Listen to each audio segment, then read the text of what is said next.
Good morning. Today I'm going to present to you common rules for English grammar or English grammar guidelines. Okay, so let's get started.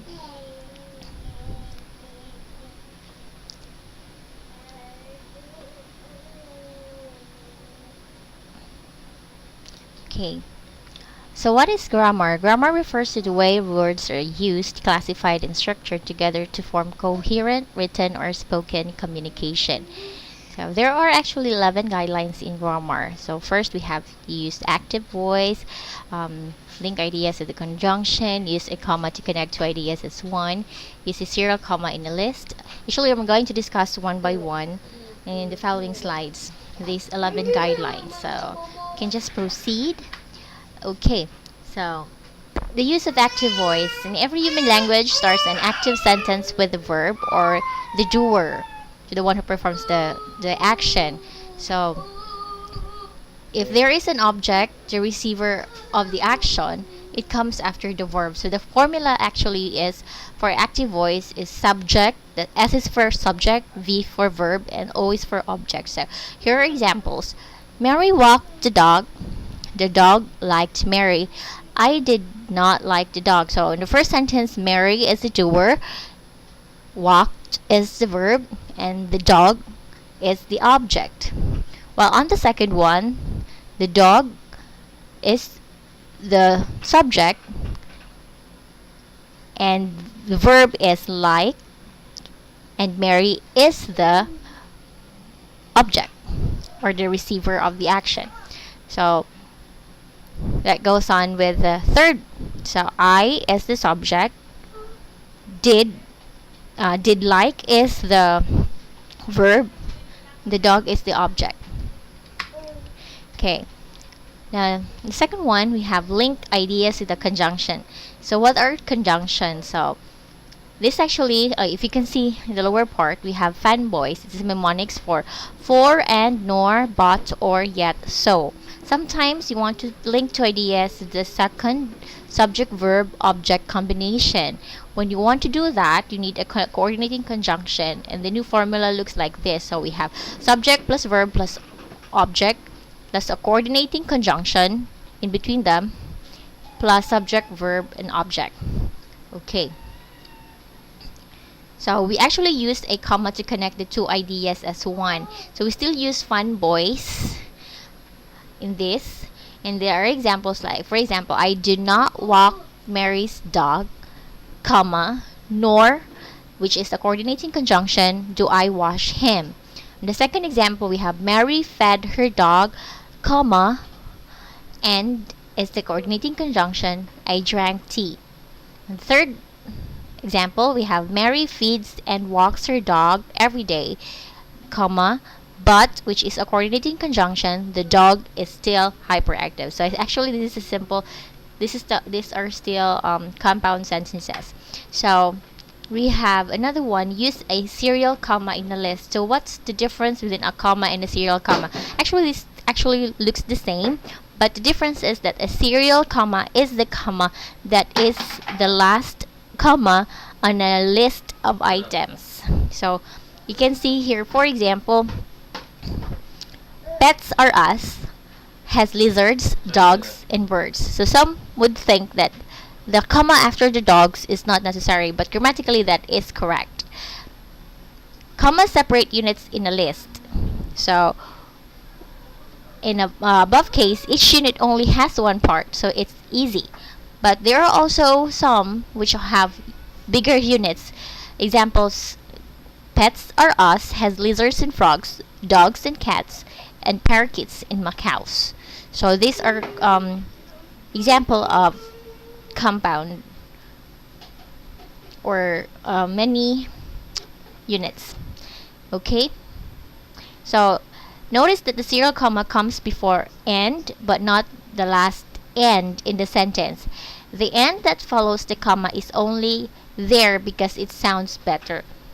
Grammatically, and is irrelevant, only units matter. Another one is for the use of the semicolon. So semicolon is actually used when you want to join two ideas, but you can't figure out what, or you don't want to be bothered of what coordinating conjunction you want to use. So instead of thinking of what coordinating conjunction, you just use a semicolon. So example, Mary's dog is hyperactive. We use semicolon, it won't stop barking or sit still. Second one, my heart is like a cup of lapsang, sachung tea. Then we have a semicolon here, it's better and smoky. Same goes with the third example. Okay, next one, use simple present tense for habitual action. So we actually we usually have errors in grammar when it comes to verb tenses. So here is example of verb tense. For simple habitual action, we use simple present tense. So what is simple present tense?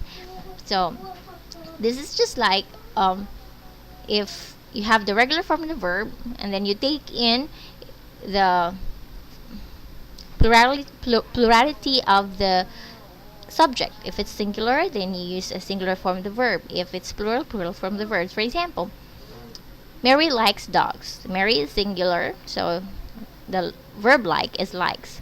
So that's just it. I don't walk Mary's dog. I is actually singular, but it is considered plural when it comes to English grammar. So it walk. So the word is walk. And Mary and I drink tea every day. So this is habitual present tense. You can see there is every day, or there is every Tuesday, or even if there is no time as to when it happens regularly, like the first two examples, that is still present tense. So it indicates that it is an habitual action. You usually do it. Okay, for present progressive tense, it is for current action.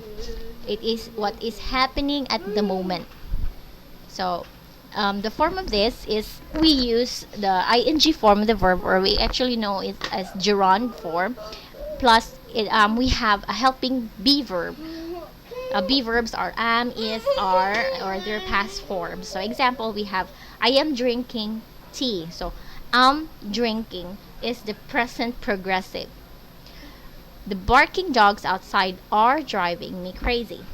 The third example is Mary is playing with her hyperactive dog. And the next one is be careful on the past form of the verb. So there are verbs we call regular verbs, and there are also irregular verbs. This is just mainly a category wherein we consider regular verbs are those that have past tense with ed. But for verbs who change their spelling and does not follow the ed form of the past form or past tense of the verb, so that they are called irregular forms. Say for example, here we have drink, the past form is drank. So examples, I drank a lot of tea yesterday, but Mary didn't. The dog stopped barking 2 seconds ago. So stopped here is regular form of the verb. Mary played fetch. So play here is a regular form of the verb. So you just add ed to indicate that it is past form. In the English language, we actually have 12 verb tenses. So we have present, past, future, present perfect, past perfect, future perfect, present progressive, past progressive, future progressive, present perfect progressive, past perfect progressive, future perfect progressive. Okay, going back. So actually, you can just look at this. So we have for the present, it is the main verb form. So you study or studies, and for the past tense is still the main verb form plus ed, or if it's a irregular verb, so you just have to know the spelling. Okay, for the future, you actually add either will or shall plus the main verb. And for present perfect, we have has or have. So has is for singular subject, have is for plural subject, and the past participial form of the verb. So The past participial form of the verb is actually um, could be the past form of the verb, or